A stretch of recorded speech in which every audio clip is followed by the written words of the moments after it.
Greetings! For today's news, Armenag Aprahamian on his roots, homeland and struggle, the declaration of the government of Western Armenia, 14th anniversary.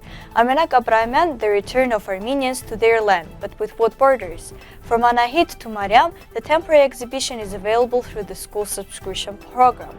Representative of local government in France paid tribute to the victims of the genocide against Armenians. Levon Mhlamyan passed away leaving endless sorrow. The condolence message of Western Armenia. Have new culprits been found in the Stepanakert explosion case? Armenag Aprahamian on his roots, homeland and struggle. During an interview, Armenag Aprahamian, president of the National Council of Western Armenia, spoke about his family, roots, childhood memories and connections to his homeland. According to him, his family was closely involved with cultivation. His grandfather, for example, demonstrated an innovative approach while working at a Parisian bakery. He introduced the idea of using yeast to make dough rise, producing more bread with the same amount of flour, moving away from the traditional method of baking without yeast. Armenag Aprahamian recalled witnessing his grandfather's remarkable pastries during his childhood, which stood out for their unique taste. However, he noted that it was during the same period that massacres against Armenians began in Sumgait, Baku, and other places. These events greatly influenced his future decisions. He emphasized that he carried this pain in his heart and realized that he needed to take actions. We didn't have an army, but I had already established schools where we prepared young men both psychologically and physically, he said. Armenag Aprahamian recalled meeting his commander, Leonid Adzhamoglian, during those years.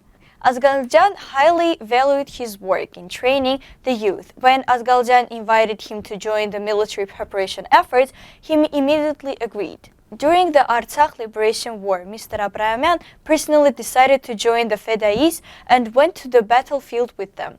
If Armenians are struggling, I must stand by their side, he stated, emphasizing that the struggle was not just a duty for him, but also an inner calling. Today, as the president of the National Council of Western Armenia, he continues his work fighting for the restoration and the rights of the Armenian people. Dear compatriots, for the generations that survived the Armenian genocide, the preservation of the Armenian identity has been an essential goal, and only 6 decades later did Armenian life continue to thrive abroad. The existence of the republics of Armenia and Artsakh proved that the Armenian nation is at risk, as long as those who pursue uncivilized political agendas towards it are not contained. Since 2004, the General Assembly of Armenians of Western Armenia, under the auspices of the National Council, has served as an executive body working to restore the rights of the Armenians of Western Armenia. Based on international documents, the National Council of Armenians of Western Armenia has declared the establishment of the government of Western Armenia based on the rules of law and national unity. The main goals of the governments are recognition of the historical territories of Western Armenia, safeguarding the rights of the Armenian nation to the restoration of justice, control over the natural resources and territories of Western Armenia. This declaration serves as a foundation for the National Council to form a temporary government and represent it in international bodies. We call on all Armenians to participate in the activities of the government and provide support with their knowledge and experience. The president of the National Council of Western Armenia, Armenag Aprahamian, expressed his gratitude in his speech at the French Senate to all the attendees, especially Marie Doishlinian, Senator Valérie Boei, and Etienne Blanc, as well as to distinguishing guests for their unwavering support in defending the rights of Armenian Artsakh and the Armenian people. He emphasized the great importance of the issue. Armenag Aprahamian noted that when discussing international law and borders, these concepts are often misunderstood. He reminded that Armenians, including the Armenians of Artsakh, are an indigenous people with a history spanning thousands of years. He stressed that both Artsakh and Western Armenia have historical, cultural, and legal foundations that attest to the continuation Armenian presence in these territories. This connection can also be observed through the correlations between archaeological findings in the territory of Artsakh and the DNA of modern Armenians. Armenag Aprahamian provided detailed detailed explanation that the rights of Western Armenia were recognized by the United Nations when the Declaration of the Rights of Indigenous People was adopted in 2007. He recalled that in 1920, French officials, including Jean Clément, recognized Armenian statehood in the territory of Western Armenia, which was a crucial decision. Mr. Aprahamian stated that in 1917, the Russian Empire recognized the Armenians' rights to self-determination before their independence, proving their rightful claim to their land.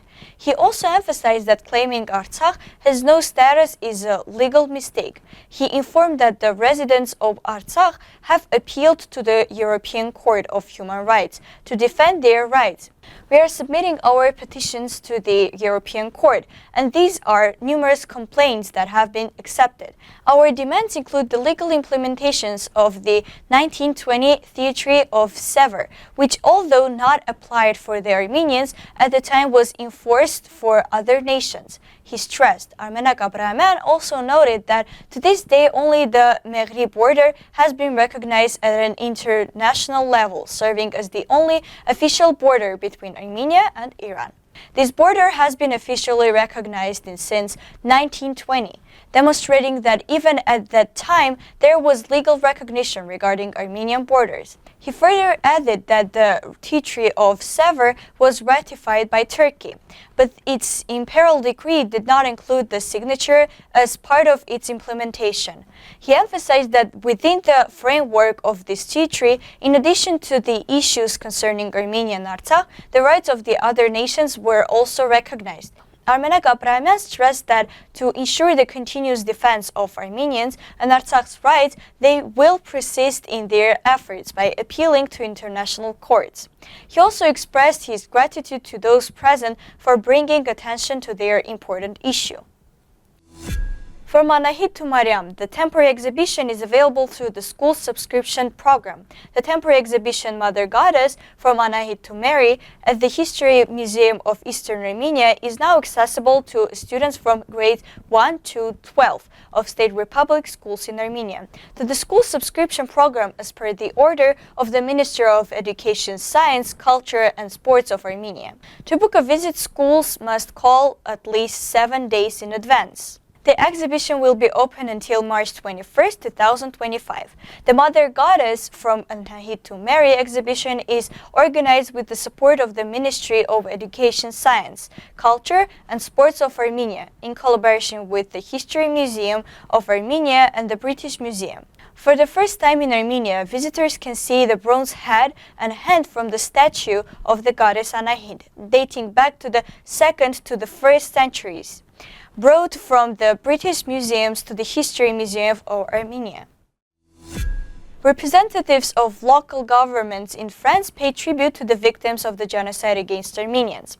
On February 2nd, representatives of local self-government bodies from France who arrived in Armenia at the invitation of the UN Development Programme and the French Embassy in Armenia visited the Armenian Genocide Memorial. They were accompanied by the ambassador of France to Armenia, Olivier de Cotigny, and representative of the UN Development Programme. The guests were welcomed by Lucina Aprahamian, Deputy Director of the Armenian Genocide Museum Institute, who guided them through the memorial, sharing the history of its creation. She also highlighted the 3 cross stones placed in the Stepanakert area to honor the memory of the Armenians killed during the Sumgait, Kirovabad, Ganzak, and Baku massacres organized by the Azerbaijan government at the end of the 20th century. Additionally, she discussed the 5 freedom fighters buried near the memorial wall during the Artsakh Liberation War, emphasizing the connections between these events and the Armenian genocide. With unspeakable sorrow and grief, we announce the passing of Levon Mhlamyan, a devoted soldier and son of Western Armenia, at a hospital in Marseille. He has left this world, leaving us with immeasurable pain and sorrow in our hearts. A memorial service to bid Levon his final farewell will be held on Wednesday, February 5th at 1 p.m. in the morning. At this time, your support is crucial to help transfer Levon's body back to Armenia. Financial assistance is needed, and fundraising will be organized locally. Your denotions will be of great importance in ensuring his return to his homeland. The National Council of Western Armenia and the government express their deepest condolence regarding Levon's passing and extend their solidarity to his family and friends. During this difficult time, our hearts and thoughts are with him. Please share this announcement and pray for the peace of his soul and for patience for his family and young children. Your help and compassion during this tough moment is valuable. Have new culprits been found in the Stepanakert explosion case? Hraparak newspaper reports in relation to the criminal case initiated regarding the explosion at a fuel storage facility in Artsakh on September 25, 2023.